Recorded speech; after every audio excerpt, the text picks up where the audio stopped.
জোৰদাৰ তদন্তৰ মাজত আছে আৰু দোষী কাৰায়ত্ব হ'ব আপোনালোকে সেইটো নিশ্চিত থাকক।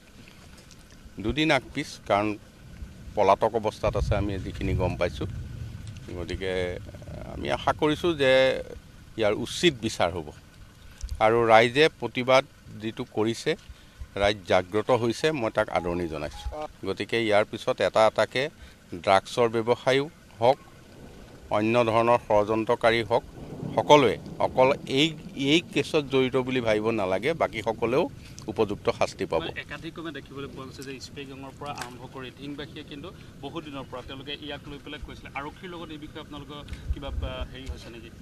ধিঙৰ অঞ্চলৰ এইটো এটা দীঘলীয়া ইতিহাস, আমি সকলোৱে জানো, কাৰণ ময়ো ইয়াত MP হিচাপে অলপ দিনৰ কাৰণে আছিলোঁ।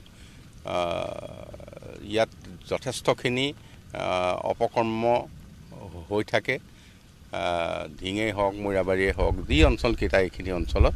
গতিকে এইখিনিক মুক্ত কৰিবৰ কাৰণে চৰকাৰে অহোপৰুষাৰ্থ চেষ্টা কৰিব। মানে একশ্যন জোৰদাৰ হ'ব বুলি ক'ব পাৰোঁ। একেবাৰে জোৰদাৰ হ'ব, কঠোৰ হ'ব। আৰু শেহতীয়াকৈ ৰাজ্যৰ কিন্তু কেইবাটা স্থানত এনেধৰণৰ ঘটনা সংঘটিত হৈছে, যাৰ কাৰণে বিৰোধীয়ে কালিৰ দিনটোত দেখা পোৱা গৈছে যে গৃহ বিভাগৰ মুখ্যমন্ত্ৰীগৰাকীকে সেই দায়িত্ব এৰিবৰ কাৰণে তেওঁলোকে দাবী উত্থাপন কৰিছে। কালিৰ দিনটোতে 3টা ঘটনা, আৰু মুখ্যমন্ত্ৰীগৰাকীয়ে নিজে প্ৰকাশ কৰিছে যে শেহতীয়াকৈ 23টা ঘটনা সংঘটিত হৈছে।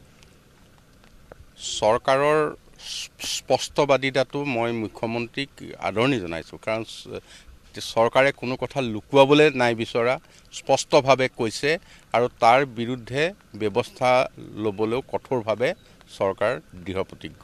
আৰু শেষত খালি এটা শুনিছোঁ, যিখন গাঁৱৰ যিগৰাকী কালপিত আছিলে, গাঁওবাসীয়ে এটা সিদ্ধান্ত লৈছে যে কোনো কাৰণে তেওঁলোকে ৰাজহুৱা জানাজাত অংশগ্ৰহণ নকৰে।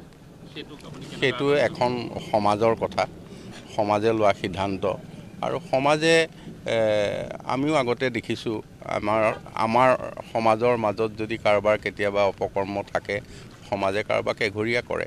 গতিকে সেইটোতো এটা সামাজিক ব্যৱস্থা।